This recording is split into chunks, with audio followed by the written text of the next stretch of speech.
Hebrews. This is Prophets of Awakening. This is our Friday night Q&A, the 7th of January, 2022.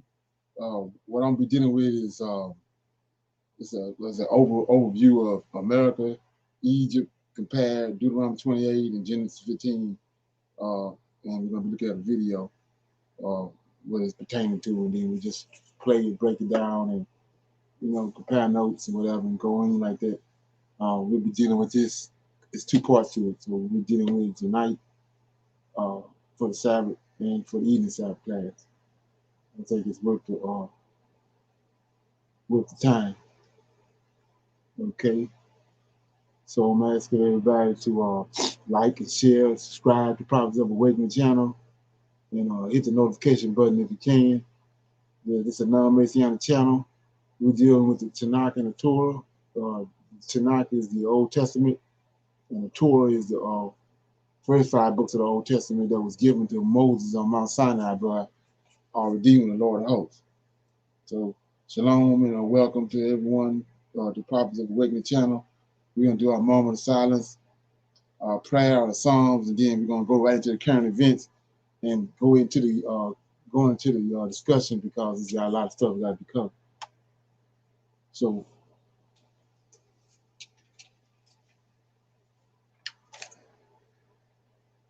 O Lord, righteousness and uprightness belongeth unto thee. Therefore we come before thee at this hour, seeking thy face, looking for righteousness and uprightness, that we may walk before thee as thy servants David, Solomon, Samuel, and Hezekiah did. It says, for we desire to walk after thee, O Lord, keep your commandments and your testimony and your statutes with all our heart and soul, and to perform the words of the covenant that was written down by your prophets. O Lord, allow thy face to shine upon thy people. Hear our plea. Hear and do, O Lord, and hide not thy face from us any longer, for we need you so very much at this hour. Peace be unto you. Okay. The Psalms.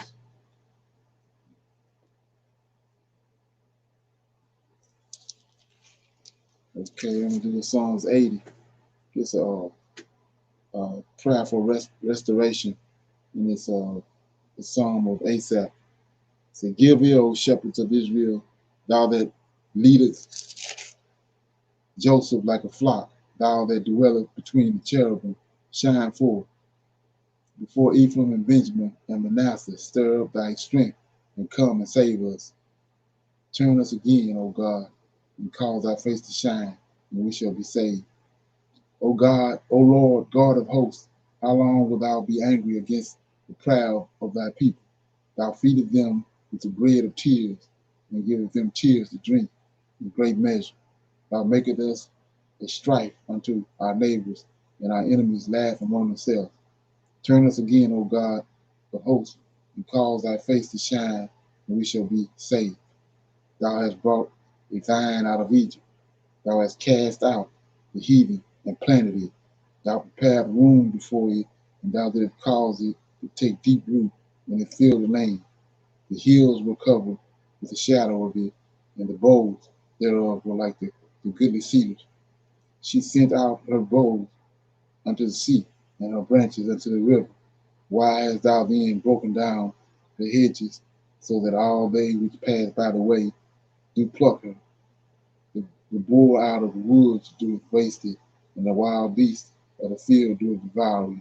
Return, we beseech thee, O God of hosts. Look down from heaven and behold, and visit this vine, and the vineyard which thou right hand have planted, and the branch that thou madest strong for thyself. It is buried with fire. It is burned with fire. It is cut off, cut down. Thou perish at the rebuke of thy countenance. Let thy hand be upon the men of thy right hand, upon the Son of Man, whom thou madest strong for thyself. So will not we go back from thee. Quicken us, and we will call upon thy name. Turn us again, O Lord God of hosts, and cause thy face to shine, and we shall be saved. So that was Psalms 80. Psalm of Asaph. It's a prayer for restoration. Anybody got any comments on that? Okay. Like I was talking about, I mentioned this a couple of times over the last couple of weeks. In verse 10 it says, it's the Most High talking. In verse 8 it says, thou hast brought a vine. It's the Lord of hosts. Michael, thou hast brought a vine out of Egypt. Thou hast cast out the heathen and planted it. That's the same thing as in 2 Samuel when he said that he planted a vine in a vineyard in Zion. So he says right here, 9, thou will prepare room before it, and did it cause it to take root, right? And it filled the land. So look what's the purpose of it. When he planted it, this is purpose. 10, the hills were covered with the shadow of it, and the boughs, that's the men. They were strong. That's what I was telling you about. And that's the reason why they was so adamant about getting us and bringing us over here. The men and the men especially, but the women too. Most High formed them with his hand. It's a different type of man than any other man on the planet. So he says, the hills were covered with the shadow of it, and the boughs, these men, thereof were like the goodly cedars. See that? Back to, like I said, about Noah being albino. In a way, you know, albino. You see, he's telling you right here, the first bow he made was Adam. And then when he came to Noah, he said Noah was perfect in his generation. He was just like Adam. He's a bow just like these. What? He ain't no albino. So anyway, he says, she sent out her boughs out to the sea, and her branches unto the river. Why hast thou then broken down her hedges, so that all they which pass by the way do pluck her? So what he's saying is, what he's telling you is, yeah, strong. It was strong men all over the place. Our predicament came about from them turning from him, men. And so there you go right here. Let's go into it a little further, and then I gotta go and get started.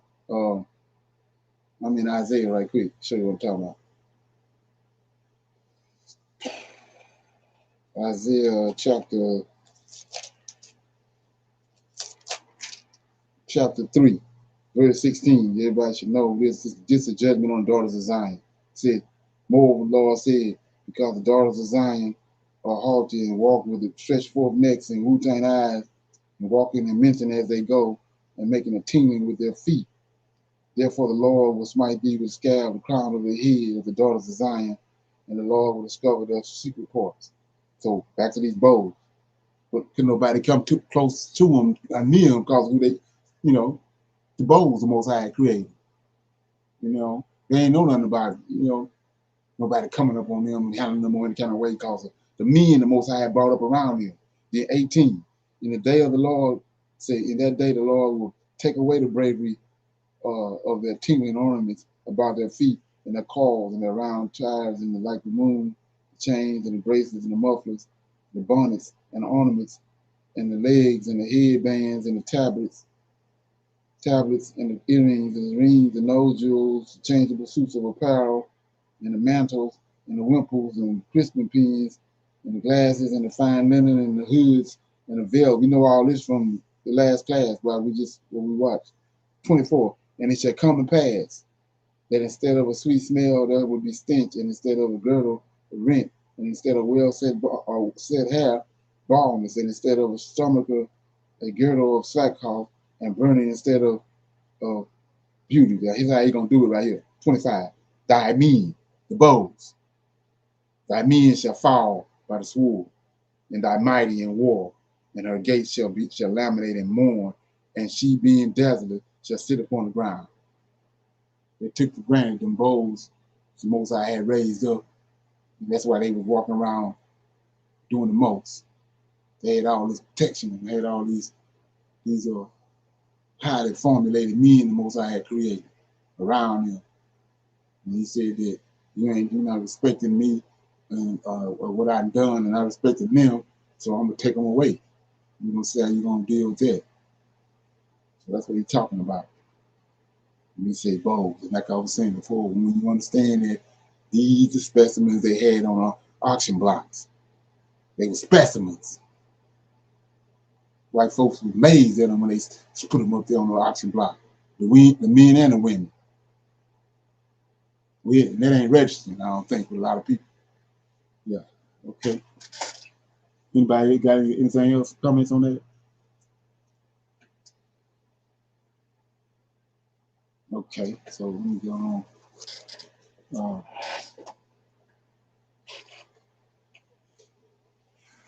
Okay. Got a couple current events before I get started.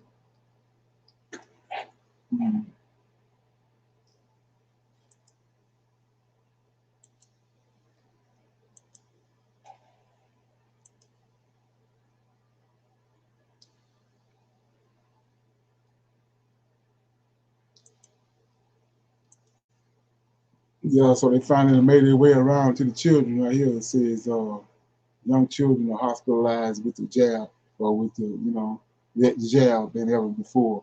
The head of Center of Disease Control and Prevention announced a startling spike in the number of young children who have been hospitalized with the jab and took another stab at the defending new shortening guidelines for returning to work after positive tests. Okay, it says in CDC briefing on Friday, Dr. Raquel Walensky said children under 5 years old are hospitalized with jab at the rate of 4.3 per 100,000 people, the highest numbers ever recorded. That's just something, that's what they was headed all along with the kids. They there now. Okay.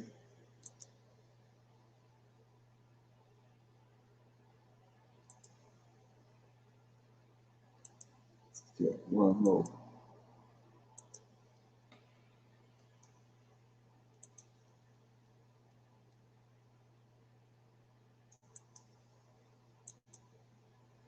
Okay, this right here is U.S. experiencing large waves of minimum wage rises despite federal inaction. So it says New Year has ushered in a slew of minimum wage increases across the country.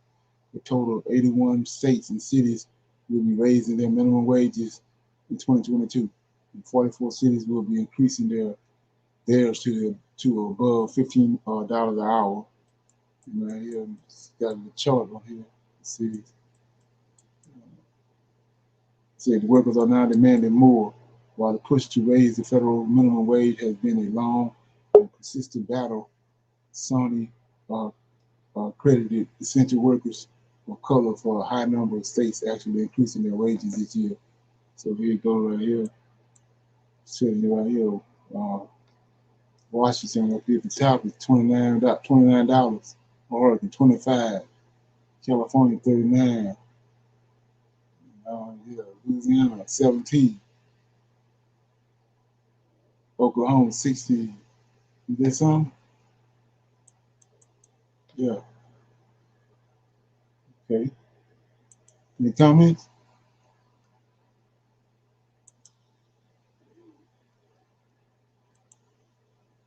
Okay. Yeah. So I wonder what the ripple effect going to be of that.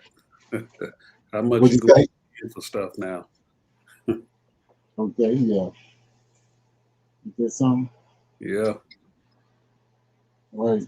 Yeah. So with that being said, we're gonna open up for anybody have any questions or comments about anything before we go into the lesson into the video. Anybody got anything you want to bring up? Comments about anything?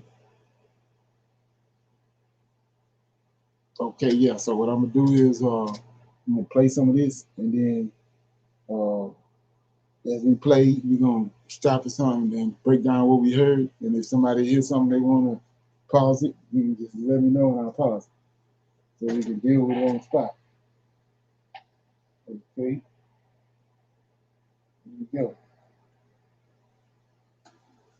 And make sure you click the notification bell so you don't miss part 2.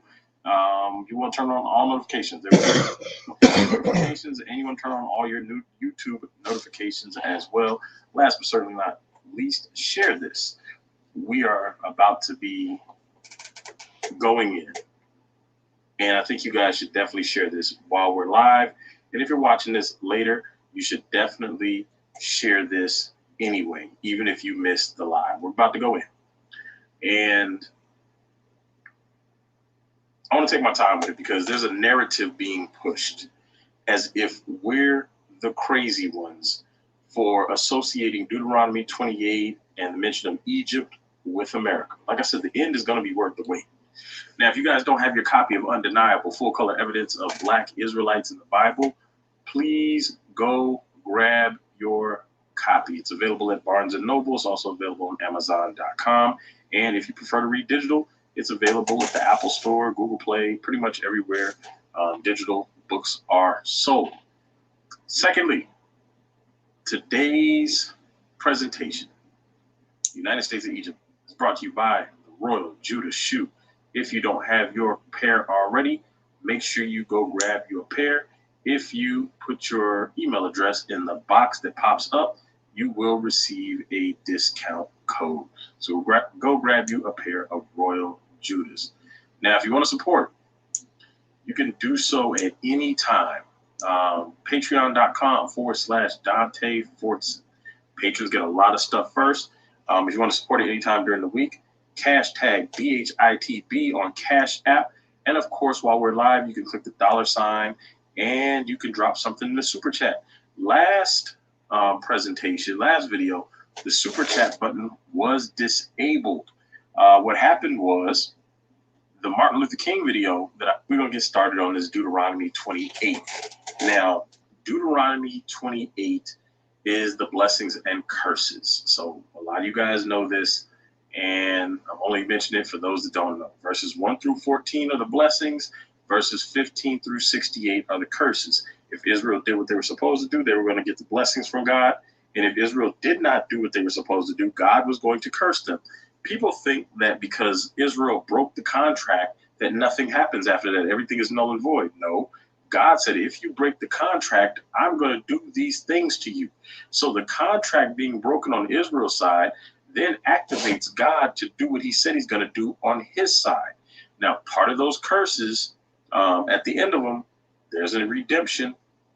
But when we get down to verse 68, it's part of the curses. This is the part I want to focus on because they like to focus on this. They act as if the entire belief of Deuteronomy and black people fitting the curses, one, they lie and claim that it's a one West doctrine.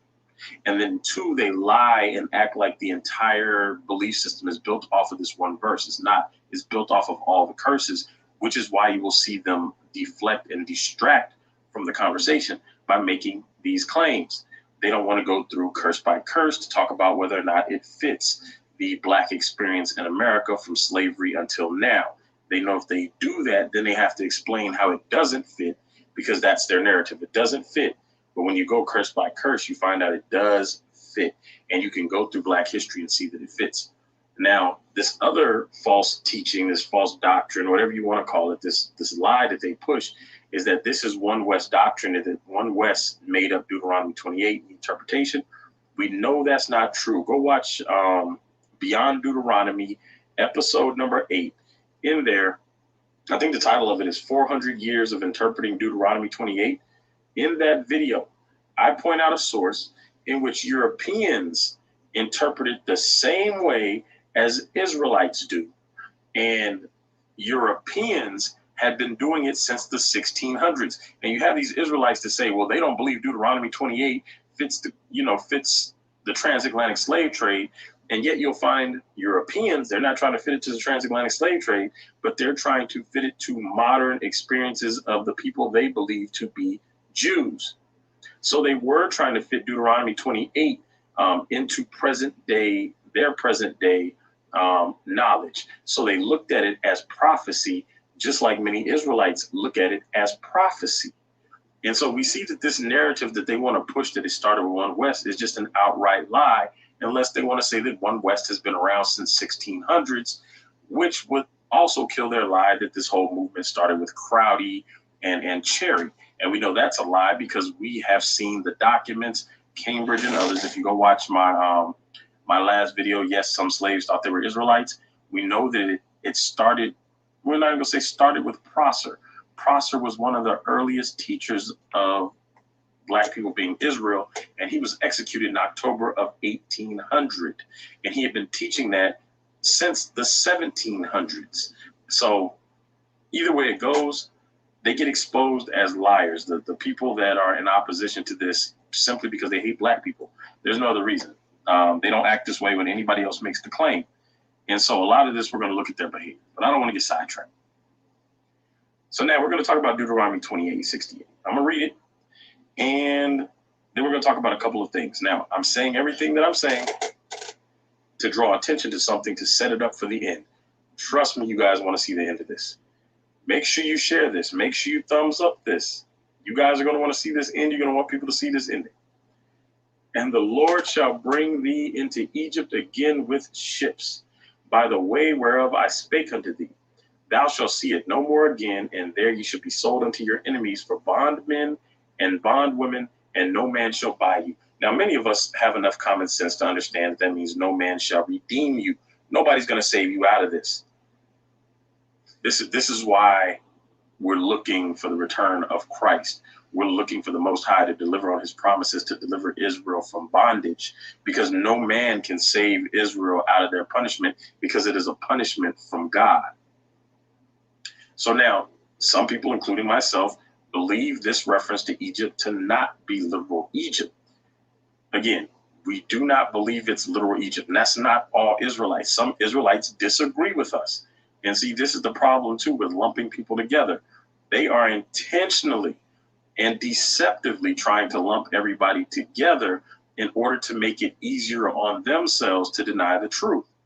So when they say that everybody's teaching One West doctrine, even the Messianics, they're lying, they're deceiving, they're manipulating, because this didn't start with One West. As I mentioned, go watch my video, 400 years of teaching Deuteronomy 28, and it shows that Europeans interpreted and taught it the same way that many Israelites, including myself, do.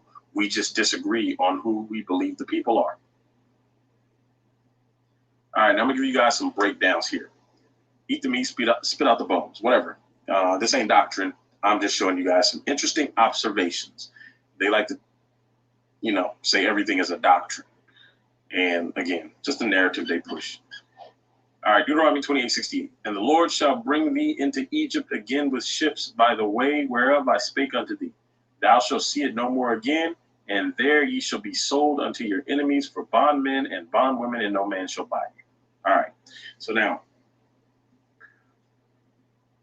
we say that Egypt, let me come over here, is Mizraim. Well, we don't say it. The Bible says, I say it that way. Right here, it's Mizraim, right? So Mizraim is one of the sons of Ham. So it can, let me just bring this up. I already pulled all this stuff up just because the internet was acting crazy. All right, so Mizraim, 47:14, and right here, 47:14, Mizraim is translated as Egypt. So right here, proper name of a territory and people. A son of Ham, also his descendants, and their country in northwest Africa. All right, so we see that it refers to Mizraim. Now, the reason some people say I'll say, including myself, believe it could refer to somewhere other than literal Egypt is because in the Bible we find Egypt referred to as the House of Bondage. And it's interesting if you read it in that context, not saying you have to. And the Lord shall bring thee into the house of bondage again with ships. And so that ships part stands out. But people act like Deuteronomy 28 is the only place we see this reference to ships happening in the Bible. But we'll come back to that in a second. All right, so Mizraim is Noah's son. I'm sorry, Noah's son. I'm sorry, Ham's son, and Ham is Noah's son. Yeah, there we go. So Mizraim is Ham's son, and Cush. So let's look at that right quick. This, so we talked about that Nazarene. That's that I am on it. So them giants. So is Ham the giants' father?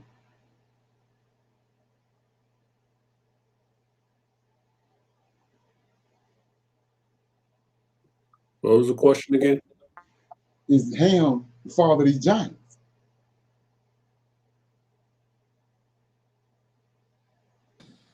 Yeah. Now, you get a giant when an angel come down and sleep with a woman.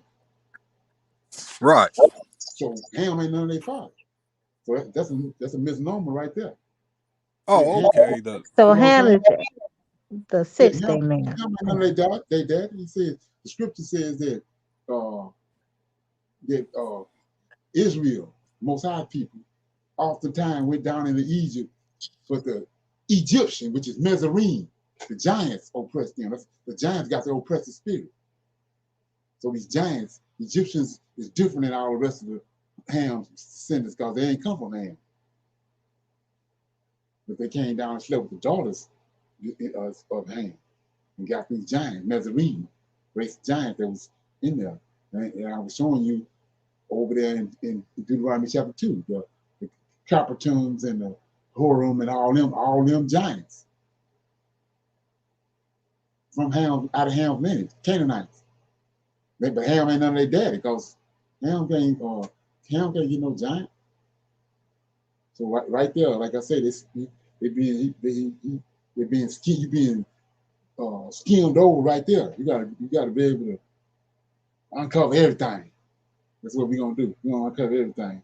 And another thing too, while I got to stop, when they concocted JC at the Council of Nicaea, they had to go back and put him in a lot of places. So you got to be able to rightly divide that. Just like we was looking at in Isaiah 53. He says, who will believe our report? So he tell you right there, who you're dealing with is a race of men. Like I said, bows. It's a race of men. Then all of a sudden, then they come back now and say him because they concocted JC. And not only that, they in different books, in Enoch, in different places, you have to be able to rightly divide there because they didn't went back and scanned through there and put that and try to make everything connect with that narrative that they set after they concocted JC at the Council of Nicaea. You have to be able to rightly divide that. Okay. Is a brother of his, and you hear Berean say he's a Cushite all the time, right? So somehow Cushites look like Berean, but Mizraim, they everybody. They look like everybody. All right. So anyway, the House of Bondage. All right. So out of the, let me read this. And Moses said unto the people, remember this day in which he came out from Egypt, out of the house of bondage. For by the strength of the hand of the Lord brought you out from this place. There shall no leavened bread be eaten. So again, we see that reference to Egypt as the house of bondage. We're not gonna read all these. I'm trying not to get ahead of myself. I'm excited about the ending. Let me compose myself. I think the ending is gonna be real good. All right, Exodus 20, verse 2. I am the Lord thy God, which have brought thee out of the land of Egypt, out of the house of bondage. And so we see this right here, all throughout Deuteronomy 13:5. And that prophet or that dreamer of dreams shall be put to death, because he has spoken to turn you away from the Lord your God, which brought you out of the land of Egypt and redeemed you out of the house of bondage, to thrust thee out of the way which the Lord thy God commanded thee to walk in.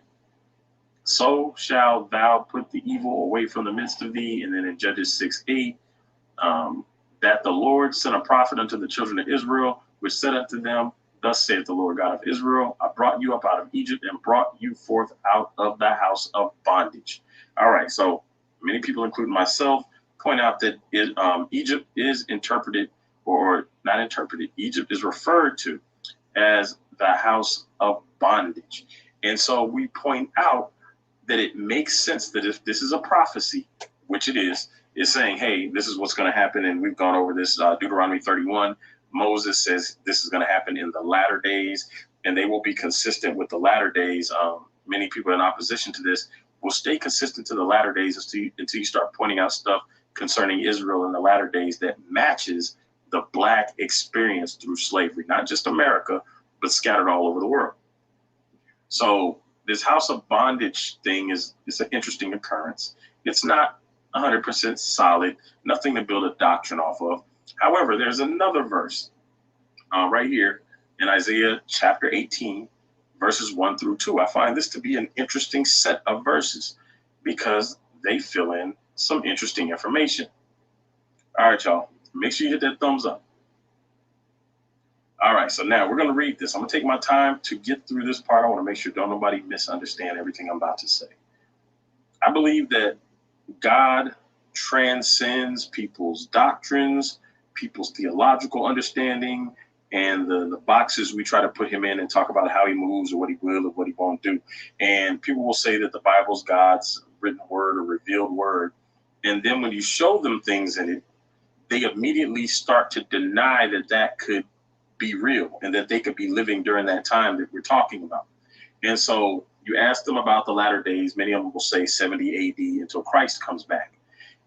And then you point out Luke 21:24, where he says that they shall be taken captive or led captive into all nations.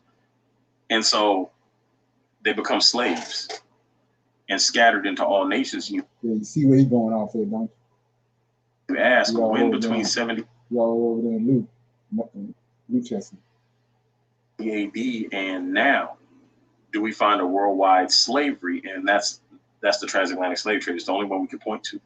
And people are still in denial and say, well, that can't possibly be it. And then we point to Deuteronomy 28 and the curses, and they say, no, that can't possibly be it. And then you point to Deuteronomy 28 and they say, well, no, that can't be ships because it says Egypt. And so in their mind, God can only be referring to a literal Egypt. He can't possibly be referring to a place in the future that has nothing to do with the Egypt that they just came out of. So now in Deuteronomy 28, we have Israel being taken back to Egypt or the house of bondage with ships. You don't have to believe it. That's just what I believe, that they are taken back to the house of bondage in ships. So when you get to Isaiah 18, and you guys can feel free to check the dates on this, Isaiah 18 was written before the book of Zephaniah, and that's important. Woe to the land shadowing with wings, which is beyond the rivers of Ethiopia. And so most people have an idea of what Ethiopia is today. And I'm going to show you something in a second. Verse 2, that sendeth ambassadors by sea, even in vessels of bulrushes upon the water, saying, go ye swift messengers to a nation scattered and peeled, to a people terrible from their beginning hitherto, a nation meted out and trodden down, whose lands the rivers have spoiled. So this nation who's shadowing with wings, which is beyond the rivers of Ethiopia. It's interesting that they would say Ethiopia.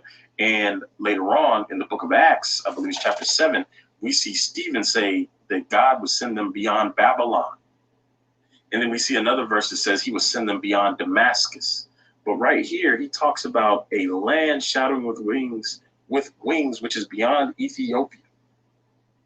Hold on, let me get a sip of water real quick. All right. So a land shadowed with wings, which is beyond the rivers of Ethiopia. They send ambassadors by sea. They're not sending caravans across the land. They're not sending cars. They're not sending planes. They're sending ambassadors by the sea, even in vessels of bulrushes upon the waters, saying, go ye swift messengers to a nation scattered and peeled, to a people terrible from their beginning hitherto, a nation meted out and trodden down, whose lands the river have spoiled. They're going to the Israelites. So why is that important? And remember, I mentioned Isaiah was written before Zephaniah. So you have these people, I'm emphasizing this for a reason, from the land shadowing with wings, which is beyond the river or waters of Ethiopia. We'll come back to that. I've actually done a full study on this. And in the book of Zephaniah, in the book of Zephaniah,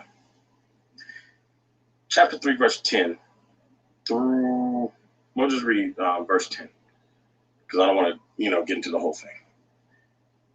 It says, from beyond the rivers of Ethiopia, my suppliants, even the daughter of my dispersed or scattered, shall bring mine offering. So without getting to all of this stuff, this is actually, if you come back up here, you see, woe to Jerusalem and the nations. But it talks about returning to people of pure language and all that stuff. Now, from beyond the rivers of Ethiopia, my suppliants, even the daughter of my dispersed, shall bring mine offering. So the descendants, or the daughter of his scattered or dispersed. How did they get back? How did they get beyond the rivers of Ethiopia? And the Okay. Anybody want to try to answer that? Those two verses. He's in Isaiah, and it says they was in beyond the rivers of Ethiopia in Isaiah, and then now right here, Zephaniah, part of end time scriptures, they beyond the rivers of Ethiopia. So we asked the question, how they gonna get back there? Anybody got anything on that? Any comments? Because want to go all the way in. Yeah. So anyway, there's 13 different captivities. Every time the Israelites left, they would flee into these different areas where they went. A lot of them would go, and since a lot of them wouldn't come back. So they knew that there was this group of people that was over there. So when the Greeks came and then the Epiphanies came and they came for good, that's where they fled to. They fled to where they already knew a bunch of Israelites was already at. From them previous captivities, they fled there, and they had built up a community in that area. And so like I said, when 143 BC came and Antiochus Epiphanes came and all the drama that he done, they fled over there. That's where they was at. And that's when in 1619 they came and got us from that area, which they called Negro land, where they had been all that time. But they had been going there. It was old routes that Solomon and David and all them, like the area where he talking about was where all the gold was at. What we was looking at on a other previous video where the guy was telling you all the gold deposits and all the different areas and gold mines. That was Solomon's mines.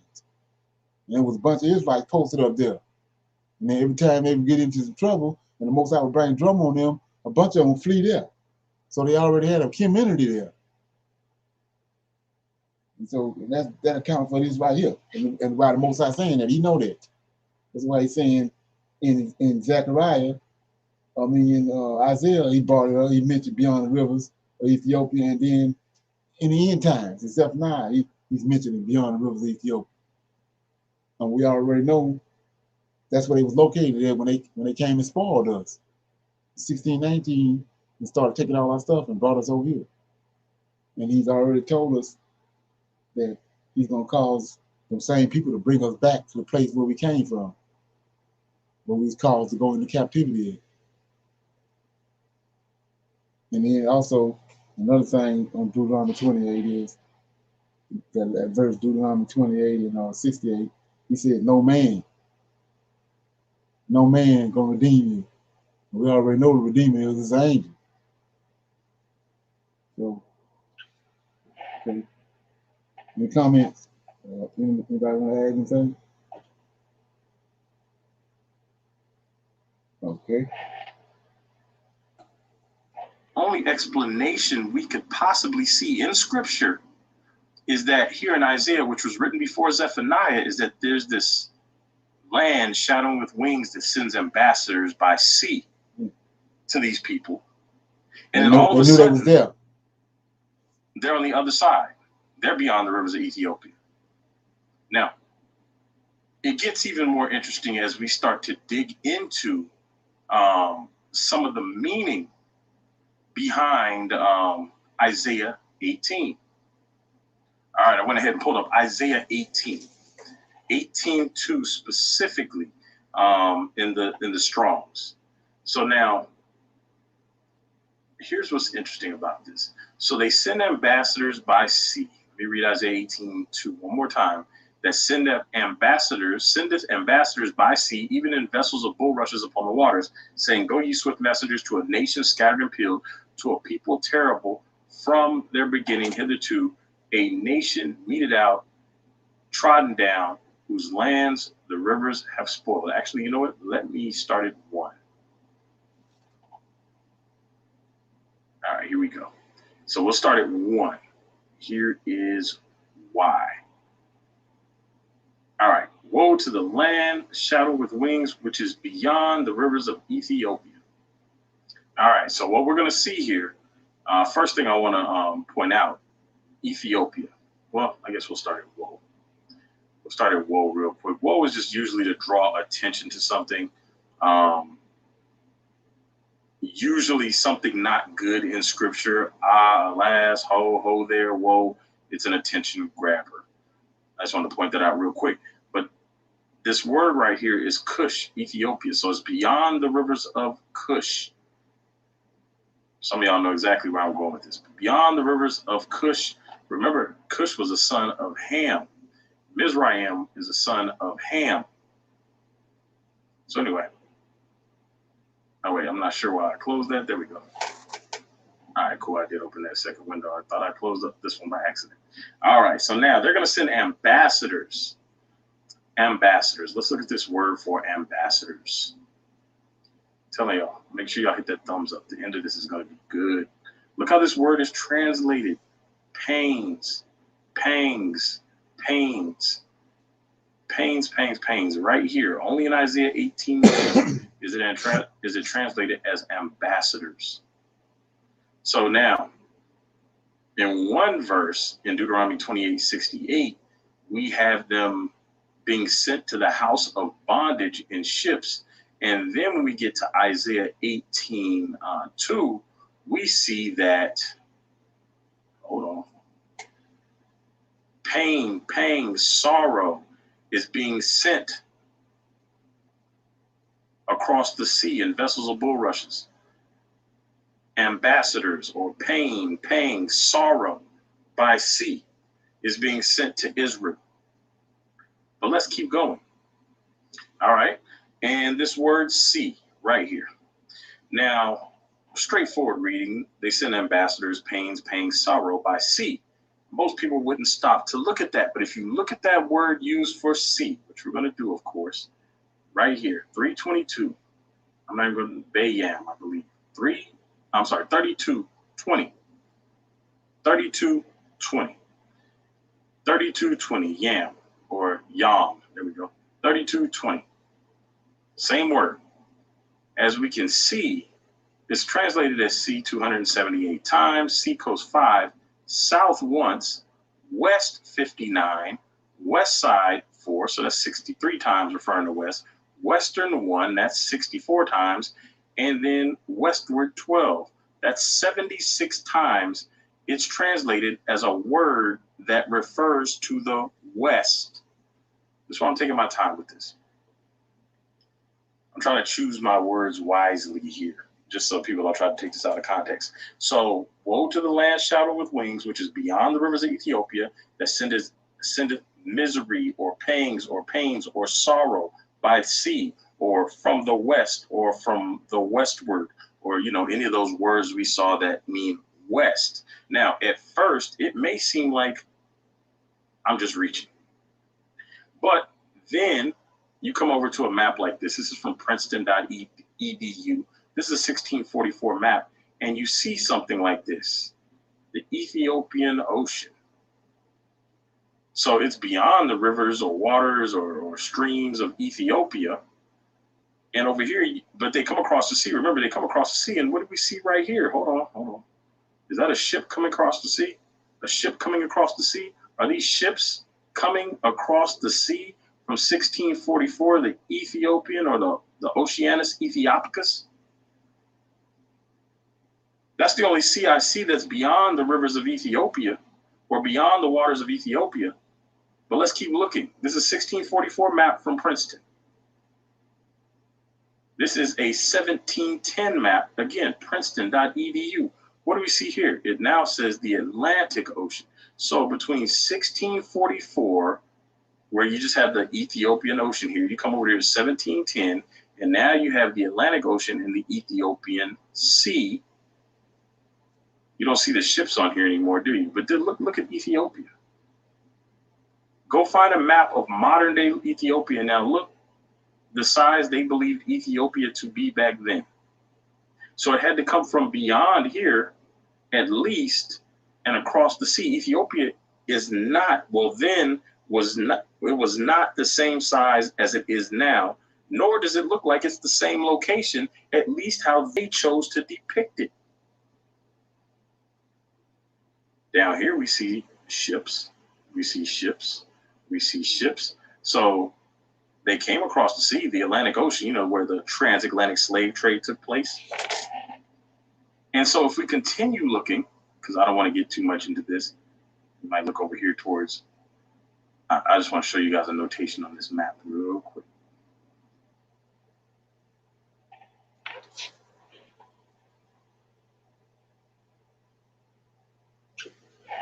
And show you guys a map, a world map. And I'm going to show you guys what lies to the west of all of this, you know, when they come across this sea. Because if all of this was considered Ethiopia, and it had to be a nation shouting with wings that comes from beyond there, across the sea, from the west, we're going to look over here. So the only thing across the sea to the west, shouting with wings, would be the United States. Now, Mexico also, I believe Mexico has an eagle or a phoenix, but Mexico wasn't the ones, you know, playing major roles in the slave trade. People were brought all in South America and up and through here and here and over here and all up in here and around over here and, you know, worldwide. That's what the transatlantic slave trade was. So beyond the rivers of Ethiopia, across the sea, west, you end up over there. I mean, you don't have to believe it. I'm just saying it's sitting right there in the Bible. You can make of it what you will. So let's keep going because I don't want to get caught up in this part. There's so much stuff I want to go into. All right, so now 1865. You guys saw this on my last video. I brought up this brother right here, Henry Highland Garnet. Let the monster perish. 1865 is when slavery was officially abolished. He was born into slavery, and he gives a sermon. And now I'm going to read a chunk of this sermon. I'm not going to read the whole thing, but his sermon, Let the Monster Perish, is about America and slavery. And in this sermon, he's going to compare America to Egypt. Now, again, there's many reasons for us to believe that Deuteronomy 28:68 is not about returning to literal Egypt on board ships. Because remember, they walked into Egypt, they walked out of Egypt. When they had to retreat from somewhere, they ran back into Egypt. There was no reason to take them into Egypt as a nation on ships. And even when we start to look at the history of how many were taken into Egypt when some of these people claim this was fulfilled, Deuteronomy 28, we see that it's not even 10% of the nation. It's a handful of people. But Israel as a nation was supposed to go into worldwide slavery, which means some would and some wouldn't. They would be scattered. So let me read this part. It says the nation. Anybody have any comments? Anything they hear they want to talk about so far?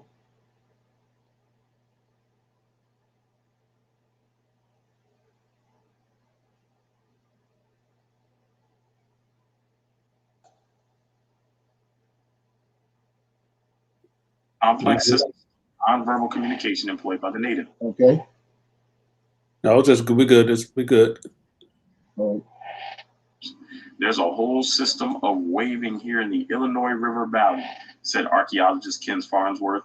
Depending on various factors, you lift either one finger, two fingers, or the whole hand off the steering wheel as you pass each other on the road. So we're talking about the Illinois River Valley. All right, and I'm going to scroll down right here. We see it's going to be called the Nile of North America. It says this deep past is what gives this town and region a vaulted status on equal to that of the Fertile Crescent of Asia, the Nile River Valley of Egypt, and the highlands of Peru, experts say. This is not just another river valley with lots of arrowheads. This is something special, said Farnsworth, who works at one of the largest independent archaeological research centers in the U.S., the Center for American Archaeology in Campsville. This is one of the half dozen places in the world we can view 10,000 years of human history. We call it the Nile of North America. Some people call the Mississippi River the Nile of North America as well. I don't know if that's an official nickname, but also the Kansas River called the Nile of North America because they are in the Illinois River, in the Illinois River Valley. So let's keep going. Memphis. Memphis is the name of a city in Egypt. And right here, this is Memphis. So hotels.com. 10 best things to do in Memphis. And right here, we see a giant pyramid. I believe this is a mall, if I'm not mistaken, or some kind of shopping center. But yeah, this right here, a pyramid, right in Memphis. People say there's no connection. People say, oh, well, that's just coincidence. So we got Memphis right here on the river. What you got right here? You got a pyramid right here on the river. But anyway, like I said, people think some of this stuff is coincidence, but you keep pulling at stuff and pulling at strings, and eventually you start to see some stuff. The Washington Monument. It's the Washington Monument right here. The Washington Monument was the tallest building in the world upon its completion in 1884. The Washington Monument, designed by Robert Mills and eventually completed by Thomas Casey and the U.S. Army Corps of Engineers, honors and memorializes George Washington at the center of the nation's capital. The structure was completed in 2 phases of construction, one private, 1848 to 1854, probably by slaves, and one public, 1876 to 1884.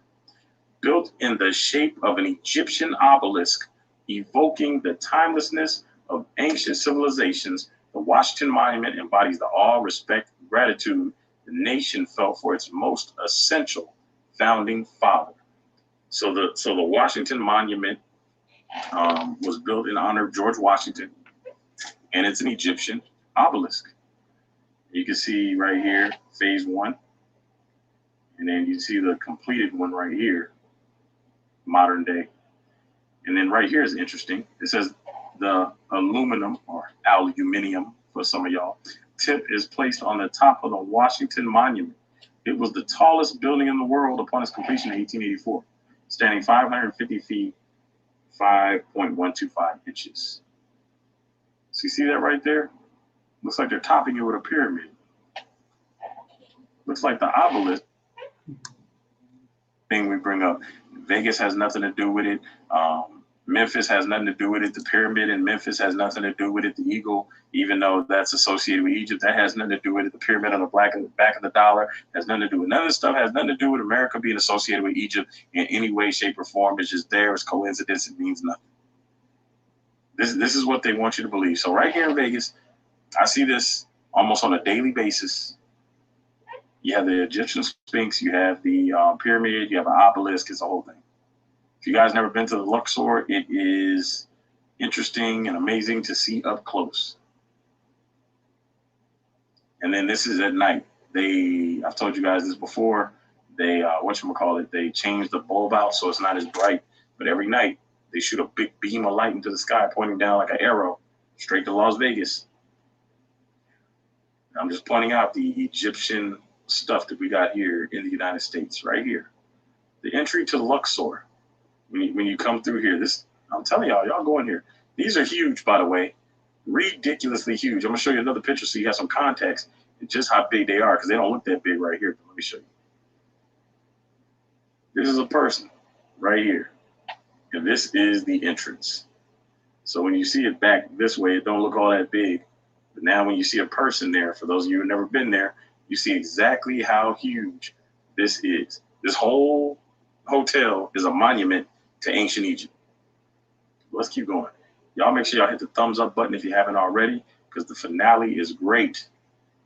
And so here is actual Luxor, Egypt, and it's showing how big the monuments are, and you can see the people down here. So as I was pointing out, this whole thing is a monument to ancient Egypt. And even up here, I believe that's the sun disk with Ra and the wings. If I'm not mistaken, I could be wrong. Let me see. I could be wrong. I'm not an Egyptologist. Chris Angel's here too in Vegas. If y'all ain't seen no Chris Angel, stuff. It's kind of interesting. Right here, yeah, we can get enough. We're not gonna get into all the iconography. Part 2. Make sure y'all subscribe if you haven't subscribed. Part 2 is coming. Press 1 if you've ever been to Luxor. Press 1. Hold on, don't press 1 yet. Press 1 if you've ever been to the Luxor in Vegas. Press 2 if you've ever been to Luxor, Egypt. Press 3 if you've been to both. 1 if you've only been to the Luxor in Vegas. 2 if you've been to the Luxor in Egypt. 3 if the nose off, but you see those lips there. We know the French shot the noses off because they didn't want people to they didn't want people talking about the fact that black people were building civilizations. And there's another part 2. I'm gonna get into something in part 2, which is interesting. I found a reference during I think it was just after slavery in the 1900s, where it talks about the redefining. They tried to redefine Ethiopians and Egyptians as something other than black or Negroes. And so I'm gonna show you guys that. Matter of fact, hold on. All right, I had to pull up something real quick. I want to do it before I forget while I'm on the train of thought.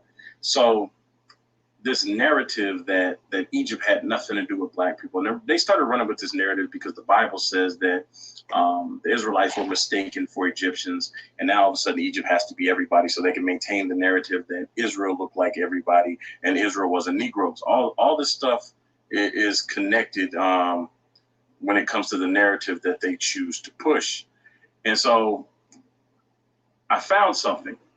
1923, Bishop Randolph Albert Carter, Whence and Whither, 1923. So this is 35, 58 years after slavery. So this is 58 years after slavery, and it's something interesting he notes. And I thought it was quite funny when I read it. So I do a lot of reading, as you guys can clearly see.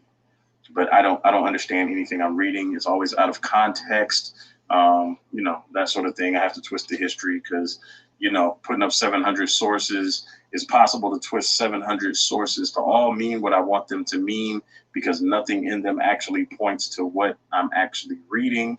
And then all the people that see it, they don't know what they're reading either. So we're just all confused. We need their help. So what we're going to do is we're going to go ahead and read this. And we'll let them put it into context for us later, for us ignorant black folks that don't know how to read books. Professor George Reisner of Harvard University has been conducting researches in the Sudan. He states that his researches have established that the culture of Ethiopia stood as an outpost of Egyptian civilization in Middle Africa, that in the art of the Ethiopian, a Greek influence obtained, and that the invention of a script of their own was evident that the Ethiopians were a people of genius. The glory and grandeur that was Egypt's more than 3,000 years ago was disclosed recently when the tomb of King Tutankhamun, let me see if I can pronounce that right. Tutankhamun. I don't know. Let me stop. Tutankhamun, I think that's the same person, was located and opened in the Valley of the King's tombs. Why they got to split up like that just reads weird. Since the discoveries of the former greatness of the ancient Egyptians, you can sense the sarcasm in this. Let me read this over. Since the discoveries, they have pushed a narrative over and over again. We're making up this link to Egypt. They've made this claim, and yet we've seen over and over again people, including Abraham Lincoln, have linked what happened in America to what happened in Egypt. And there's going to be an exodus. There's going to be an exodus to where it will no more be said that the Lord freed his people from the land of Egypt. I'm paraphrasing. But he freed them from the north and every other country they were scattered into. So a narrative is going to change. But I brought a big old bottle of white medicine for these people, because they say that we're twisting it. America has nothing to do with Egypt. This is just black people using emotionalism, and we're trying to make comparisons, even though we've seen it's been done since slavery. I want to show you guys something. Big old bottle of white medicine, fair use. big old bottle of white medicine. I just keep saying it because I'm looking forward to doing this. We have Perry Stone. Perry Stone. Some of them call him heretical. Some of them do not. Now, before I play this, my mom used to try to get me interested in Perry Stone. She used to love Perry Stone's research into Israel. And I, at the time, wasn't into Israel. Now, remember, when I wanted to debunk this, when I wanted to debunk the claims that black people were Israelites, I just hadn't studied it at all. I took that position, well, I don't believe it, so therefore, let me try to debunk it, which is an ignorant position to take. But we see that Garfield and the other urban apologists, they take that position. He's not an urban apologist. He's an atheist as far as I know. But Garfield and those other guys take the position that they don't want to believe it. So what they want to do is debunk it, not research it to find out what's true or not, but they just want to push their agenda. We want to debunk this because we don't want to believe it. Fine, cool, whatever, do what you do. But the fact is, we have not been wrong about a whole lot of things, which is why their positions have changed. And so now this big old white bottle of medicine is about to get poured out on them. I want you guys to listen to everything he says. I want to pause it like twice, but I want you guys to listen to everything this European Christian has to say about America and Egypt. It ties together everything that I've been pointing out tonight for those of you that are thinking, well, that's not proof. You just showed us a whole bunch of stuff. He about to tie it all together right now. He about to bring it all out. That live here. These are the empires now, the order of Bible prophecy. The Greeks, a lot of people from Greece live here. We have, I said Babylon. Babylon would actually be Iran. A lot of Iranians in Mesopotamia live here. Romans, Italians, that's where my family came from Italy, live here. And so when you said that we're a melting pot, I want you to understand, we said that several programs ago, that we're talking about that America has all of the major empires of Bible prophecy, the ancestors or the descendants, I should say, of those empires that live here. Now, it is also true that America is one of those unique nations because we have patterns like ancient Rome, like ancient Israel, like ancient Babylon, and even like Egypt. Let me give you a couple of these. Number one, this is an Egyptian picture. The Great Pyramid in Giza, Egypt. We have the Great Pyramid on the back of the $1 bill. The all-seeing eye of the pyramid is said to be the all-seeing eye of God. However, in Egypt, it was Horus or Ra who was looking down on the nation. The Washington Monument is an obelisk, which is actually, if we go back to Egypt, was a monument to the sun god Ra. And again, we're not saying that that's what we made it. Our founders took it and redeveloped it, but I'm saying pay attention to this, the parallels of America and ancient Egypt. That's the name of it. Today on Manifest with Perry Stone, the parallels of America and ancient Egypt. This is uploaded March 13th, 2015. 2015, when many of us say that's, the year we came into our awakening. Perry Stone uploaded a video called The Parallels of America and Ancient Egypt. And they want to push this narrative that the camps came up with all this stuff that we're talking about, One West doctrine. Let's see if they keep that same energy and say Perry Stone was teaching One West doctrine. But let's keep going. This is Egypt. That's where it came from. We're just simply telling you where it came from. The Egyptian leader was called a young lion among the nations. Egypt had a 5-point star that represents the 5 forces of nature, and our flag has 5-point stars on our flag. The Statue of Liberty, which we call her Lady Liberty, was patterned similar after the Egyptian goddess Isis. The phoenix bird, which never dies but reemerges and redevelops itself, was actually the first bird representing America, and it was later changed to the eagle being, of course, an emblem of ancient Rome.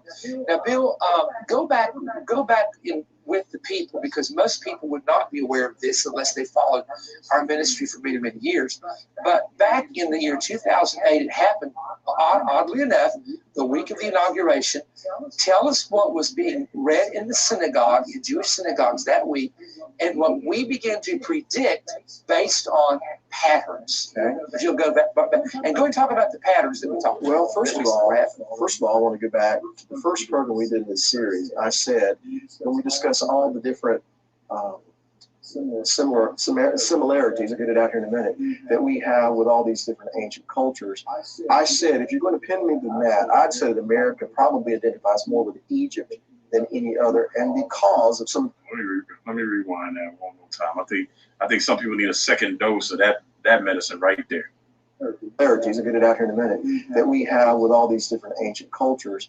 I said, if you're going to pin me to that, I'd say that America probably identifies more with Egypt than any other, and because of some of the things that you just listed here. You know, the obelisk, the Washington Monument, that has direct links back to Egypt, and so on and so on. So that being said, when we saw the election results in 2008, of course, the inauguration came in January 2009.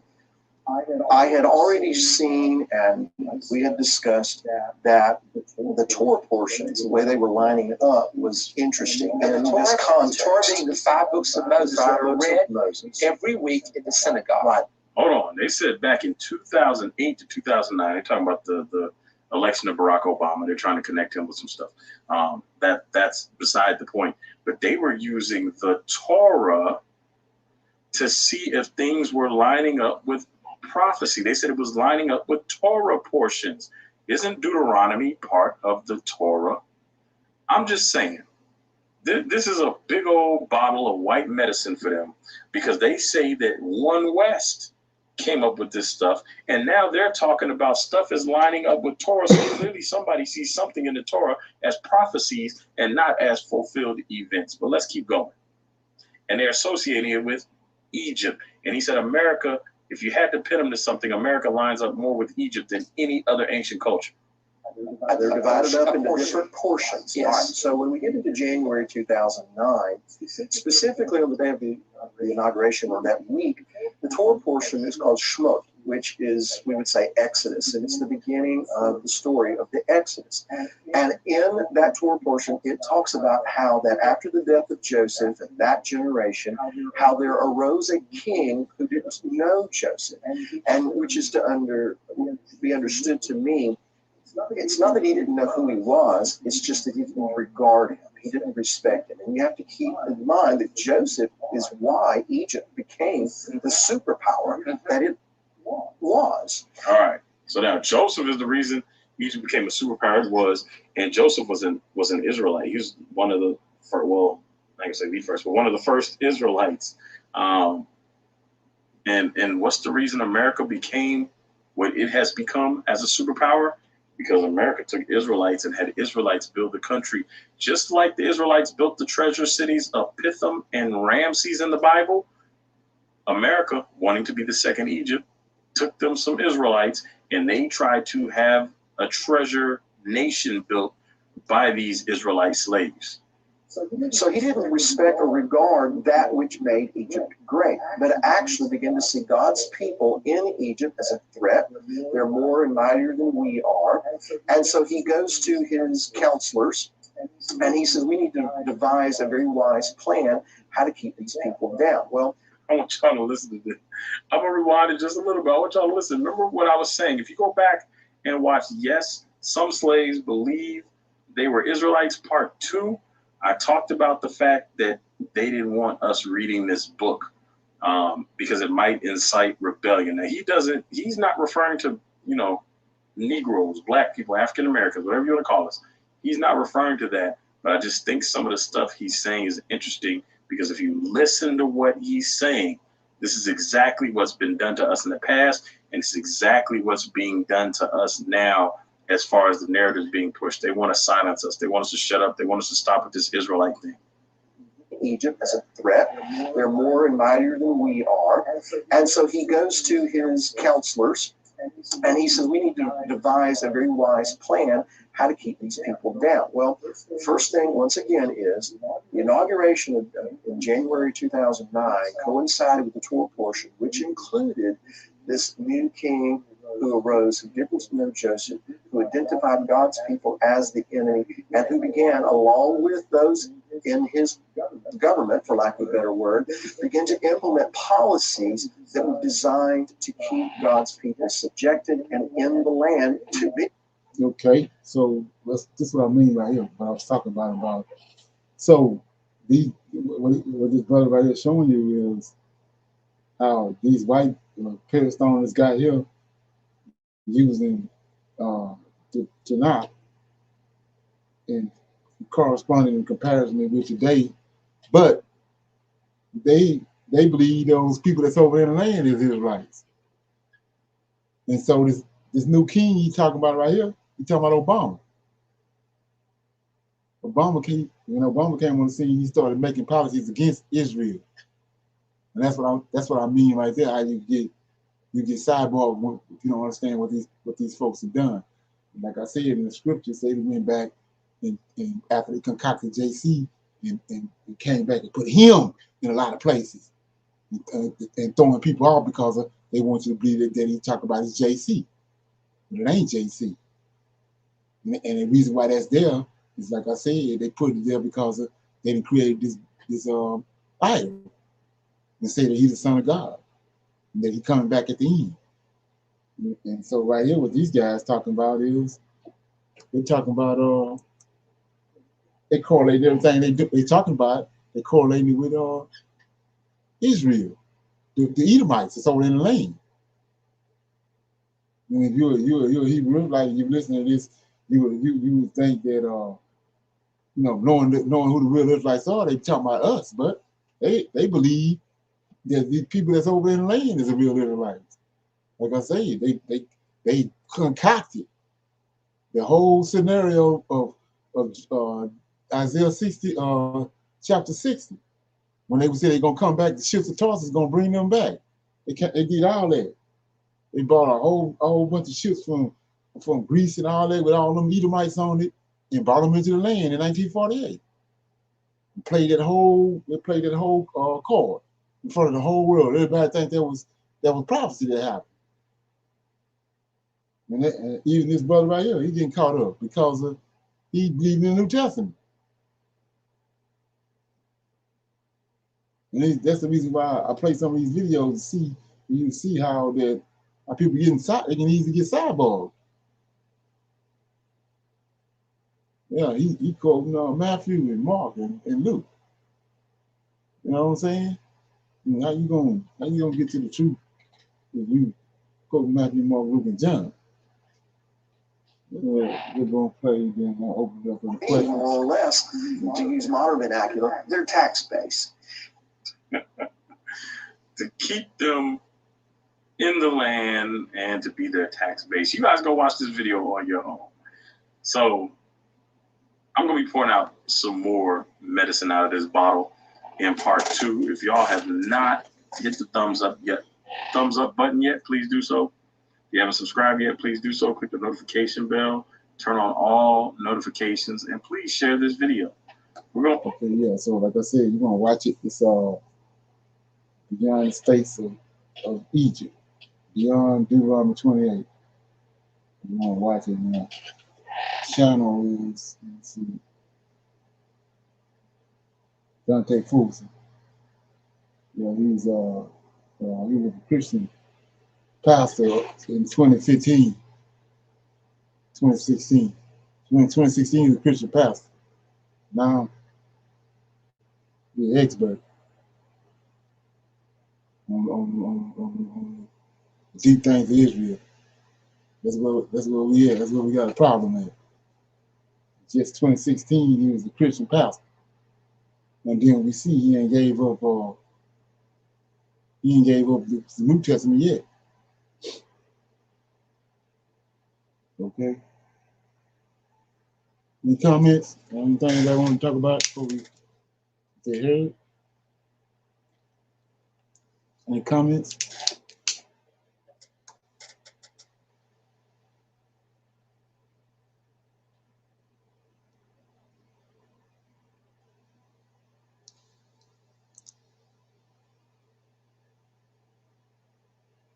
Nobody have no comments? Did anybody get anything out of it?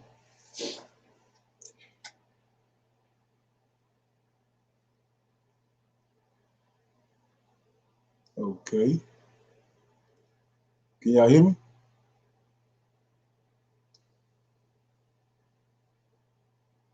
Yes. Okay. Okay. So anybody get anything out of the video or class? Did you learn anything tonight?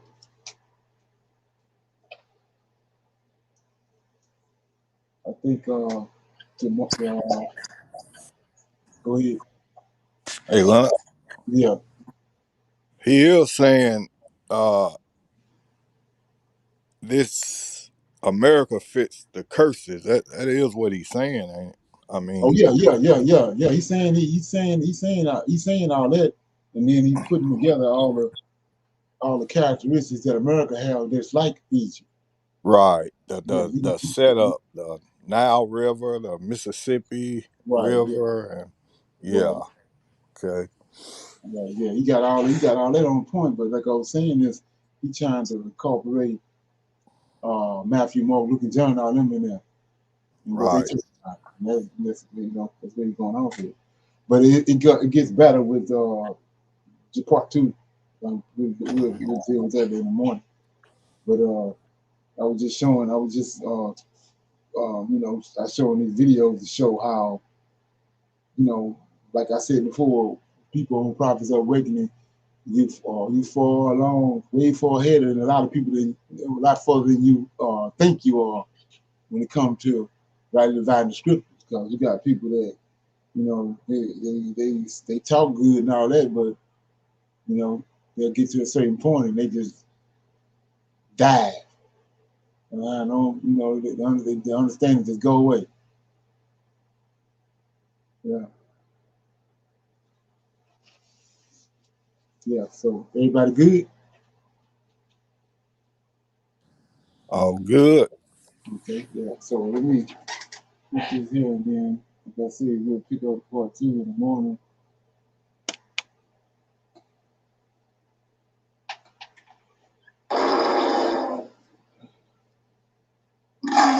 Yeah, we say shalom, everybody. I see y'all in the morning at 9 o'clock for the Sabbath class. Shalom. Shalom.